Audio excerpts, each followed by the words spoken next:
Super drunk chef. Super drunk chef. Triple drunk chef. Oh my god, I'm just knocking onions everywhere.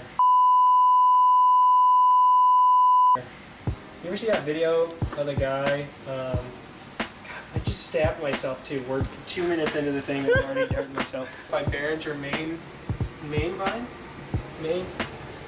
Behringer Main and Vine. They're two different things, I'm guessing. Maybe that's a street corner. Behringer Main and Vine, established in 1887. That's who's sponsoring today's episode. It's a nice rosé. You know, my favorite thing about it is it's $5 a bottle. Big fan of cheap wine. Actually, I worked at a wine store or a winery, if you want to add, for like a year, and I learned a lot. You know, you don't have to spend $25 a bottle. You don't gotta go big. You can find some good stuff for like $15, and you can go $100 a bottle if you want. You know, you can go crazy. There's wines at all different levels. This is a common place I'm in. You know, but when you're here, you know, let's promote hand washing for the entire United States. And just say that, you know, it's COVID times. And in COVID times, you gotta wash your hands. And make sure that you do it for long enough, but don't scald your hands like I just did. I'm gonna act like it doesn't hurt, and I'm not gonna cry through the pain. Ow, it's getting hotter. Alright, now we're back to normal. And just wash your hands, you know? That's all I'm asking. This is just Kroger brand olive oil. We're not really here to promote that. If you have any better olive oil, use it, because don't use Kroger brand olive oil. But again, that's all we got. But if you have like some cool olive oil because your one friend went to Italy, or you have a cousin that was on the set of the movie Hostel and they got some olive oil, use it. Use that. You know, when you're a kid and you're looking in the cabinet and you're like, what is that weird bottle with like the ribbon wrapped around it that's got the liquid in it? It's probably some olive oil that you should use on whatever you're cooking. People are going to ask, why did we go with San Marzano tomatoes? I'm going to answer it for you. I have no idea. It's what everybody says to use from when I looked up recipes online, and you know, I thought they were going to be harder to find in my grocery store, but it turns out every grocery store I went to had them, so that's why we used them. We're not going to be any fibbers here. We got real raw tomatoes, but we were lazy, and this is drunk chef, right? Now, if we wanted to be real chef, we could boil these down, peel them, do all that fun stuff in an ice bath, and then make it from sand. But this is drunk chef, so the drunker you get, the harder it is that it's, I don't even know how that math is going to work out. It's easier to pull them out of a can, and for you at home to take them out of a can, than it is to boil and peel. Nash, would you boil and peel them? Not a chance. That's fair. That's fast. You probably got a can of these in your pantry anyways. You got one can, we're going to use two. You may end up only using one because I definitely overshot the size of the pan we have here.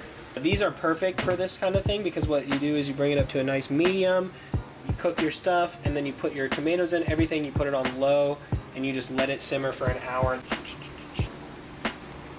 Get some of the fresh diced garlic into the pan. And we just want to get it acquainted to the oil, you know, the oil. You just want to wait, stir it around until it becomes fragrant, until you start to smell a little bit. I mean, it's been in there less than 30 seconds. You're going to add like a teaspoon of oregano and maybe the same amount of crushed red pepper. The Pizza Parlor Duo. Bust it wide Busty's open. Bust it wide open for a real one. It smells like a pizza pretty much. We added the onions because there's so much moisture in the onions themselves that right as the garlic is starting to get toasted, we add them so that that keeps them from burning. They won't burn or blacken or anything like that. At least that's the game plan. We're going to mix them up with the oil and get them all nice and acquainted. And it just smells absolutely wonderful, yeah. It's intoxicating. So the pasta itself is going to take, I mean, the box is going to tell us what, 10 minutes, 8 to 10 minutes. Trade secret, if the box tells you 8 to 10 minutes, 2 minutes under what you cook it. As you can see, the onions are starting to brown up. We're starting to get, you know, some caramelization. Right now, we're going to let them cook for another minute or two, and that is only because I'm a dumbass and I left some big ass pieces in there. At this point, if you didn't leave some big ass pieces in there, you should probably be adding your tomatoes. You know what? Let's just take a moment and talk to ourselves. It's okay what you did back there. You're allowed to make mistakes. You grow from them. You do grow from them. But you're also an idiot. And let's go. So we're gonna smash up these peeled tomatoes. You can crush them against like the side of the pan if you want to. That's really easy. Like just get a towel or something. You can grab the side and you can just like squish, squish, and just crush them against the side if you want to. This is what I'm gonna add a little bit of dried basil and some salt and peps. The video that I saw and the recipe that I saw called for like, I don't know, they both had it in a squirt jar. So I'm gonna go with 2 spoonfuls. Now, we're gonna turn it to about a 3 or a 4. We'll see you in an hour.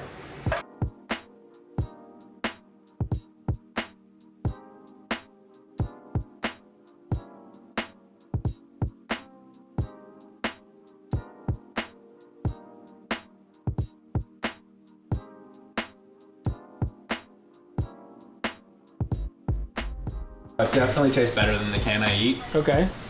The warmth, I think, has a lot to do with it because I just pour the cold spaghetti sauce on it.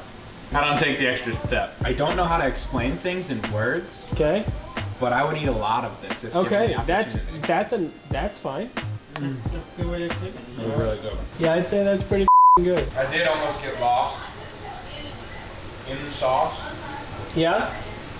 That's okay. I don't want to toot my own horn here, guys. Yeah, it was the worst dish I've ever had. This is awesome.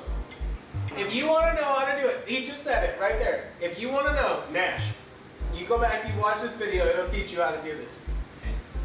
So if you enjoyed this episode of Drunk Chef and you want to see more, go ahead and like, subscribe, comment, go ahead and just put your address, social security number, maybe your credit card number below, and what next episodes to do for Drunk Chef, as well as any other things that you'd like to let us know. Again, subscribe, social security, credit card number, as well as date of birth. That would be perfect for us. So just let us know those 5 bits of information, and that would be absolutely perfect.